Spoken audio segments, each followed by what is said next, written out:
Well, JP, thank you for chatting for this I Am Board series. I like to start all of these interviews by asking each boardie to tell me about themselves. So I would love for you to start by telling me a little bit about yourself, and more specifically, telling me about the first time that you considered pursuing design as a career. Yeah, for sure. So I'm originally from Guatemala, born and raised there in Guatemala City. And I've been in the US for what, a little over 10 years, or since 2012, whatever the math is there. I went to college at the University of New Orleans, and I ended up in DC a couple of years later, I guess a little less than a decade later, when my job there opened an office here. Really, I would say my first sort of interactions with design were in high school. I was always sort of creative, and I always loved to draw. My dad was also like a really good illustrator, I would say, just kind of like not that he did that, but like as a sort of a hobby. And so I remember, like, as a kid, always sort of like drawing with him. And really it was till maybe high school. I remember I was in the National Honor Society, and I was always sort of doing like posters and stuff for fundraisers and stuff, and stuff like that. But I never really considered a career in that. And actually, funnily enough, I remember one time that our advisor from that organization asked me, like maybe in my senior year, if I was maybe pursuing a degree in like design or anything in college. And I was like, hell no. Like, why would I go to college to study design? I don't know. At that point, I was just in the mentality of like the only worthwhile careers to pursue were like business or engineering or something like that. So I was like, no, I'm going for business. And I mean, I ended up majoring in marketing, and really the only subjects I remember really enjoying were somehow related to design, where there was like advertising. I was always sort of in charge of making PowerPoints for our group projects because they always looked great. And really, it was maybe around my junior year that I started sort of getting projects from like people sort of like on the side to, create like posters or create like invitations for things. And for me, it was just like good, side money to have. And afterwards, I did this sort of like informal brief internship at an advertising agency where my sister was working in. And then it really wasn't until I got there that the graphic designer there pretty much taught me how to really use all the tools that I had at my disposal. He was the one to teach me how to use the pen tool on Adobe Illustrator. And really it went from there. So this career was kind of a surprise for me, and it always sort of felt at the beginning kind of like a means to an end, like for me to make money. And after that, I got my first job in design at another advertising agency and was there for 10 years, really ended up running the full design department. So that's just a brief snapshot of how everything came together. Wow. So is it fair to say that if you had not had that mentor, you wouldn't be in a design career today? Probably not. And I remember running into him like years later, and I was like, they kind of like, thanks for everything, because I don't think I would have really learned what I had to learn. And I mean, it's worth mentioning that workplace was really toxic. So it also gave me like a nice little glimpse at corporate world and what it meant to work at an agency. And thankfully I wasn't like scared off, because working at an agency can be very like grueling.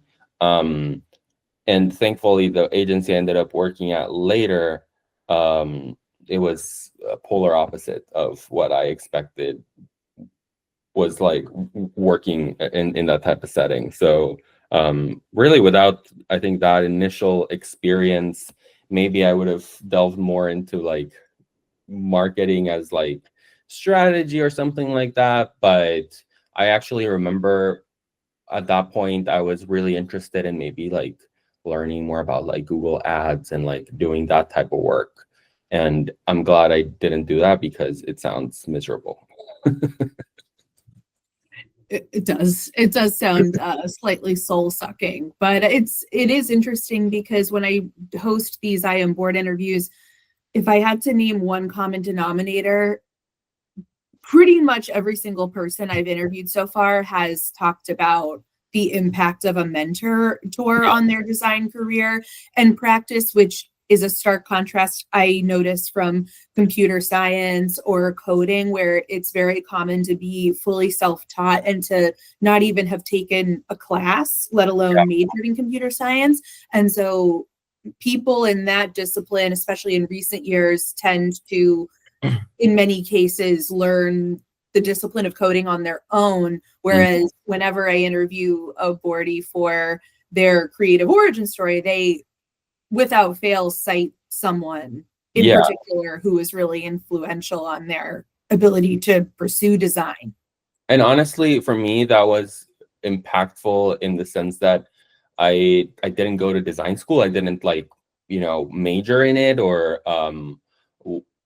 nor was I frequently surrounded by people in that discipline. And so for me, it kind of like replaced that sort of design education that a lot of people go through. And at the early stages of being a designer, I felt very much like that imposter syndrome of not having gone to design school. So maybe I wasn't like qualified. And I then kind of ended up managing a whole team of designers, including some who had gone to design school. So then I was like, maybe it's not the only pathway to that. But I always appreciated that sense of mentorship that I received, and it's something that I aimed to sort of give back to people that I worked with. And even to today, I really value that a sense of mentorship, even, and it's part of the reason why I decided to join AIGA DC.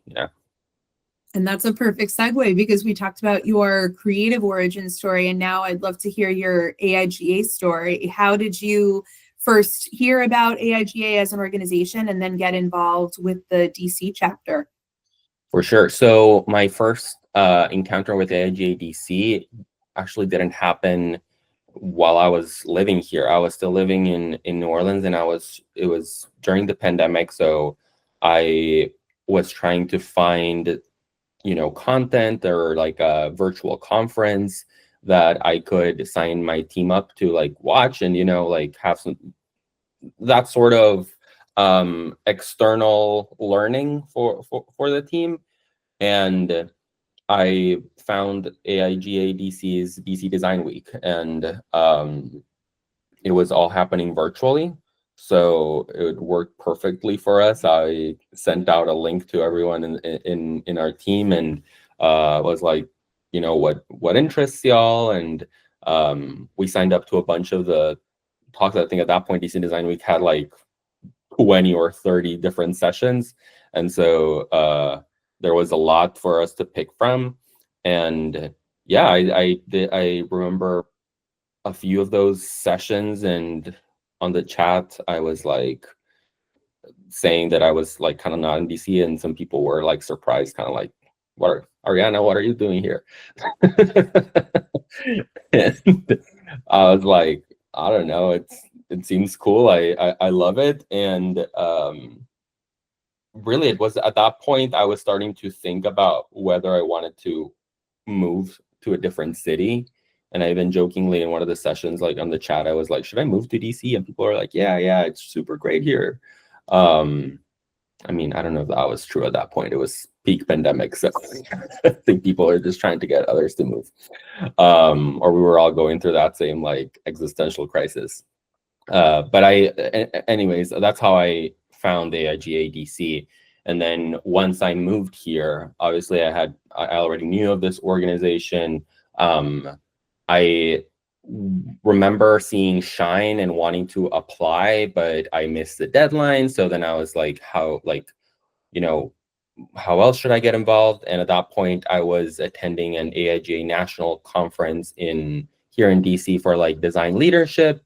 And during that conference, someone mentioned that AIGA DC was opening up their applications for the board. So, I attended a listening session, I applied, and I ended up as the incoming awards chair that year.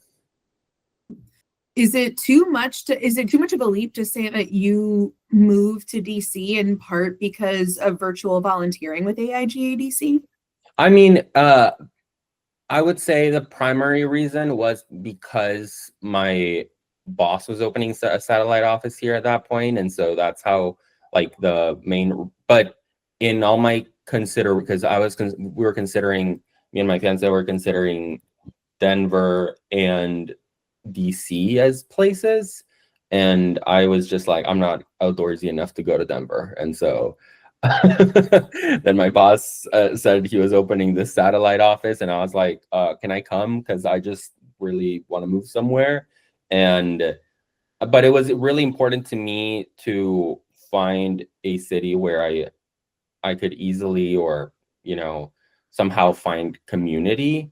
That's something that I had where I was, and something that was a big factor in like me deciding whether I wanted to leave or not. I was like, DC sounded like this huge city in my mind, which it actually isn't. And I was like, am I going to be able to find that same sense of community? I tried to get myself involved in like the design community when I was in New Orleans, but it was not very organized. And so I would say it was a nice plus to know that there was an organization like AIGA DC there that I could join and meet new people, expand my network. At that point, I wasn't considering like moving jobs, but it was always nice to learn what other people were doing. Especially after that DC Design Week, I was like, whoa, there's like a lot of like design centered workplaces in that area. That's amazing. And I do also maintain as transient as DC is, I do think, I would argue it's one of the best cities for finding community as an adult in the country, because it is primarily a city of young, single, well-educated professionals who are, career and interest driven. And so I do maintain that even though it can be challenging to adapt to the city culture at first, it does have a wide array of communities, much more so than if you moved to most places in the country as a new adult that isn't going to school. Yeah, and I feel like that's the same, need that a lot of people that move to DC have, and as you said, it's very transient. So everyone is really looking for that sense of community and like for somewhere to fit in. So it was nice to not feel like an outlier in that sense. Yes, and I think that's exactly it, is that because many people move here from out of state, they need friends, they need a network and community, and so people are very willing to put themselves out here in a way that I don't think they are motivated to in most of the country, and so that can really socially hurt somebody when they're new to a place. For sure. Yeah. Well, you mentioned that you started as the awards chair for AIGA DC. Tell us about that experience and what, first of all, AIGA 50 is, and then your role in organizing it, especially as a new boardie. Yeah. So the awards chair is tasked with, I believe there's two, either AIGA 50 and what's the other award name? It's like I can't remember right now, but it's kind of like honoring someone who's like deep into their career. But at that point, I was tasked with organizing our AIGA 50 awards, which happen every 2 years. But at that point, I believe it hadn't happened we had been starting to come out of the COVID-19 pandemic, so it hadn't happened in person. And that's something that was really important to me. And pretty much the the competition awards 50 awards to designers and companies around the area for, you know, a campaign, any really sort of work of design. In addition to that, we also have a student component to the competition, and so I think that it's a way to highlight newer talent in our region. And so when it's a pretty daunting task, because really AIGA 50 has been going on for a long time, and I think it's an award that a lot of people value, and it's a really unique opportunity to highlight the amazing work happening in you know in DC, Virginia, and Maryland. I think we've even opened it up to the sort of greater DMV to include additional areas. And so I started as our awards chair back in 2022, and I really hadn't ever organized a event or initiative to that scale. So there was a lot of learning to do. Again, the previous time that it happened, it was, you know, pivoted to a virtual celebration. So really a lot of things had changed at that point. So I became an expert on quoting things out for events, to, you know, dealing with our, like, you know, people interested in submitting work for the competition, to judging, recruiting judges. Really, like, it had everything. But I was really proud of the result. I was also really honored to have a really great panel of judges, including, you know, Debbie Millman, who I had admired for so long as a young designer. It was great to have her and our other judges, you know, take a look at the work that's going on in DC, see their faces as we were, you know, evaluating each piece, and seeing their surprise at, you know, like, the amazing talent that we have in the DC area. And what was really great was, you know, hosting that final sort of award celebration, which I really wanted to part with the traditional style of, like, announcing winners, having them pick up their awards on stage, but really make it more of a gathering for people who hadn't really seen each other in a couple years since the pandemic had started. So, you know, despite the heavy pull of running this, I felt really rewarded seeing everyone at that celebration, and really just seeing the sense of community that had, you know, come out of this competition.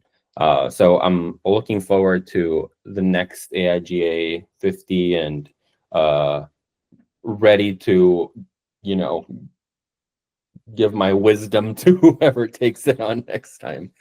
That was, I mean, as somebody who attended, that was an amazing event. And as you said, it was especially amazing coming out of COVID, because it was the first big event that our chapter had hosted in person since the pandemic began in March 2020. I think by then it was November of 22. Mm-hmm. So, or was it 23?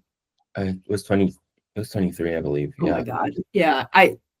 So 23. So yeah, but still, we had really pivoted to virtual events for years prior to that. And that AIGA 50 ceremony really felt like a return, if there is such a thing, to former days. Yeah. I was really happy to see a lot of folks that were, you know, that had been involved in the chapter years before, and you know, past AIGA DC presidents, companies who, like, have submitted in the past, and really just seeing them all, like, mingle. Like, I would see people who I overheard them saying they hadn't seen each other in like years, and so that was really, really great. I felt very proud of that moment.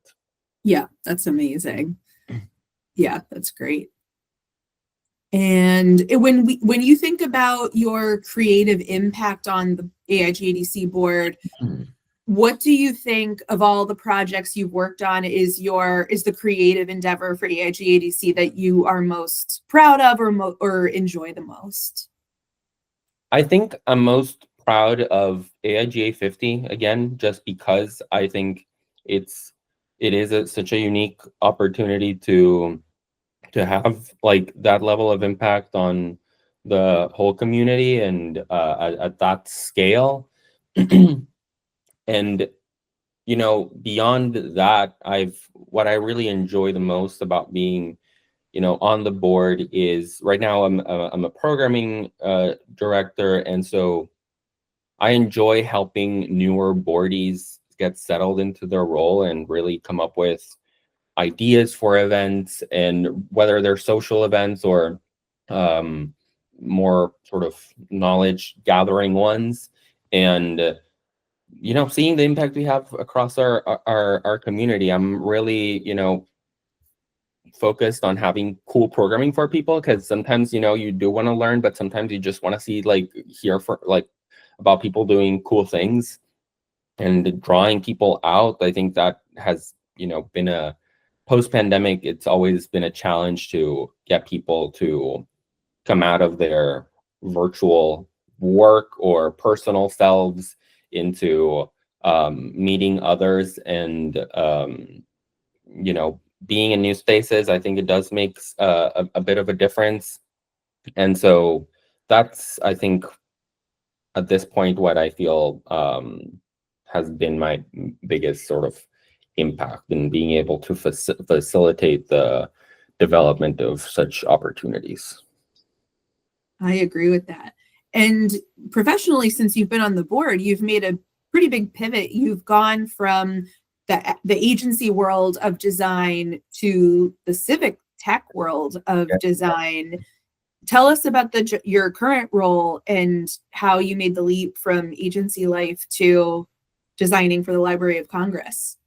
For sure. So as I mentioned earlier, I had been at my previous agency called Online Optimism for it had been over maybe like around 8 years. It was my first job out of college, starting as a graphic designer and then growing into managing that group of designers that came from the development of that department. So I was pretty attached to my previous job. I just, beyond it like being a job, it had been a place where I learned a lot, met a lot of really great people. And so it was not an easy decision for me to want to leave. I think, prior to coming to DC, I started becoming more of a civic oriented person without getting too political, because the agency where I work at is very apolitical. Certain events that happened before really made me pay attention to what was happening in the country. I was very thankful to have become a naturalized US citizen in 2020. And so, it meant a lot to me as a sort of new citizen to, be able to say that I sort of like picked this place to like live in and serve as much as it had served me.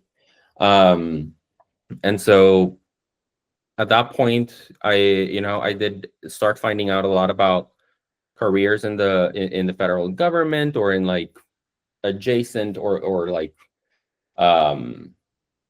government adjacent organizations. In my previous role, I worked with a lot of organizations that did that, whether it was like on a local basis throughout like different metros in the US. But I guess I always struggled with figuring out whether there were design roles that that I was interested in, because I guess you don't really think about design in government a lot until you learn about it. So it was around when did I start this job? I started at the end of 2023. So it was at the beginning of 2023 that I really started looking at those opportunities, learning more about different agencies, and I learned about this role at the Library of Congress. I'm within the Congressional Research Service, which is a apolitical think tank. I mean, people call it think tank, but it's really sort of a public policy research agency that is tasked with serving Congress and pretty much trying to anticipate what Congress might need to learn more about, what constituents might need to learn more about. And so the way the agency operates is, aside from creating products that are and in anticipation of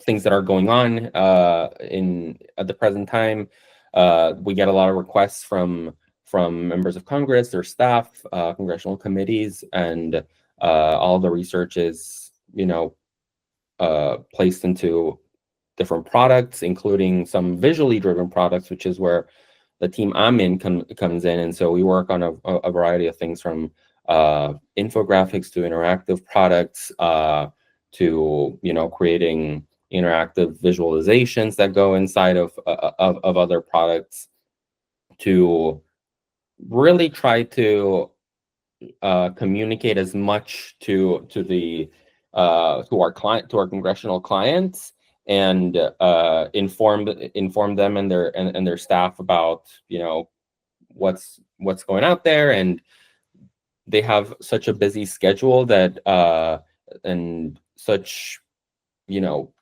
such a big amount of priorities that I feel really proud to work somewhere that is solely tasked with finding a lot of interesting things to share with them. I'm sorry that I'm being so vague, but I don't know to what extent I can share more specifics about some of the things we can do. We do at the service. But anyways, I work within a team that is tasked with all these visual options and visual driven products. So it was a pretty big leap for me, especially coming in, going from a role where a managerial senior role to more of an individual contributor one. That was a pretty big jump for me. But again, I think the mission resonated a lot with me and with my interests, and in a way where I felt like I was serving the country and serving our legislative branch, and so it was sort of a non-brainer. And so I've been already here a little over a year, and it's been really great. Very different to work in the government, going from a sort of millennial type of workplace to an agency that's been around for more than 100 years. And I'm specifically talking about CRS. I know the library was established way before that, but the service in itself has been around for over 100 years. So I think there were a lot of cultural shocks with how things happen in the government, but I work with a pretty awesome group of people. So my experience really has been great. That's awesome. What is the biggest cultural difference between agency life and designing for the government?